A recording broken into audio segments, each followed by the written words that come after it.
Bismillahirrahmanirrahim. Assalamualaikum warahmatullahi wabarakatuh. Kali ini kita akan belajar tentang mengembangkan ekonomi kreatif berdasarkan potensi wilayah untuk meningkatkan kesejahteraan masyarakat. Tujuan pembelajaran kita kali ini adalah 1. Menjelaskan pengertian ekonomi kreatif. 2. Menjelaskan subsektor ekonomi kreatif. 3. Menganalisis hubungan antara ekonomi kreatif dengan industri kreatif. Menjelaskan keunggulan di bidang ekonomi. Kreativitas adalah kemampuan seseorang untuk melahirkan sesuatu yang baru, baik berupa gagasan maupun karya nyata yang relatif berbeda dengan yang ada sebelumnya. Jadi, ekonomi kreatif adalah mengembangkan konsep yang berlandaskan sumber aset kreatif yang mampu meningkatkan pertumbuhan ekonomi. Karakteristik ekonomi kreatif adalah yang pertama, kreasi intelektual mencakup kreativitas, keahlian, dan talenta. Yang kedua, berbasis pada ide dan gagasan. Yang ketiga, pengembangan tidak terbatas pada bidang usaha. Yang keempat, konsep yang dibangun bersifat kreatif. Pemerintah mengidentifikasi lingkup industri kreatif mencakup 14 sektor sebagai berikut. 1.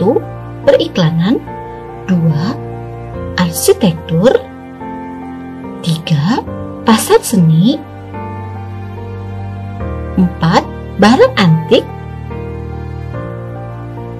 5. Kerajinan. 6. Desain. 7. Fashion. Yang ke-8, film video. Yang ke-9, fotografi. Yang ke-10, game. Dan yang ke-11, musik. Yang ke-12, seni pertunjukan. Yang ke-13, penerbitan. Yang terakhir adalah layanan komputer, radio, dan televisi. Industri kreatif di Indonesia sudah lama ada dan meski masih belum terpusat dan hanya berada pada level kecil, penggunaan istilah ekonomi kreatif mulai dikenal tahun 2001 ketika John Hawkins menerbitkan bukunya yang mengulas tentang industri kreatif. Ekonomi kreatif muncul sejak masa pemerintahan Presiden SBY dan berlanjut pada pemerintahan Presiden Joko Widodo sekarang. Selain itu, bermunculan industri di Indonesia juga dikarenakan mulai adanya masyarakat ekonomi ASEAN atau MEA yang sudah berkembang beberapa tahun sebelumnya. Berikut kegiatan kreatif yang secara rutin diselenggarakan di daerah. Yang pertama adalah Bandung, Hellar Fest, Braga Festival. Yang kedua adalah Jakarta, Festival Kota Tua, PRJ, Jack Jazz, dan Jipes. Yang ketiga adalah Solo, Solo Batik Karnaval, Pasar Windujena.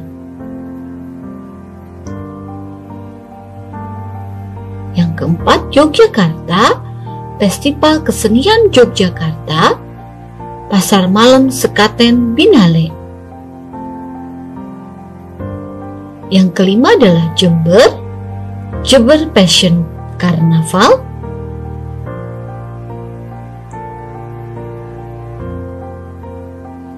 Yang keenam adalah Bali, Bali Fashion Week, Bali Art Festival, dan Bali Sanur Festival. Yang ketujuh adalah Lampung, Waikambas Festival.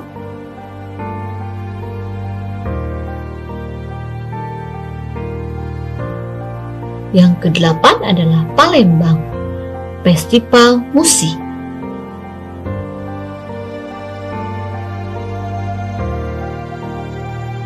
Upaya meningkatkan ekonomi kreatif menurut Undang-Undang Dasar 1945 Pasal 33 ayat 1, 2, dan 3. 1. Menyiapkan insentif. 2. Membuat roadmap industri. Yang ketiga, memberi perlindungan hukum. Yang keempat, membuat program komprehensif. Yang kelima, membentuk Indonesia Creative Council. Upaya pengembangan yang dilakukan Kementerian Perdagangan. 1. Pengembangan database ekonomi kreatif Indonesia yang didukung dengan teknologi informasi. Yang kedua, peningkatan penggunaan teknologi melalui program kemitraan. Yang ketiga, Pekan Produk Kreatif Indonesia.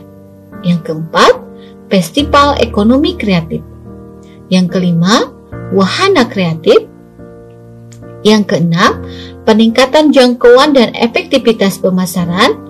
Yang ketujuh, riset ekonomi kreatif dan fasilitas pemberian insentif yang mendukung inovasi. Yang kedelapan, fasilitas kegiatan yang mendorong lahirnya insan kreatif dan entrepreneur kreatif baru untuk merangsang terciptanya insan kreatif dan entrepreneur baru di Indonesia. Yang kesembilan, mencakup identitas lokal daerah tingkat 1 dan 2 serta identitas nasional. Anak-anak, sekian pembelajaran IPS kali ini. Sampai ketemu lagi dalam pembelajaran berikutnya. Tolong diperhatikan dan terus belajar. Majulah tanpa menyingkirkan orang lain, naiklah tinggi tanpa menjatuhkan orang lain.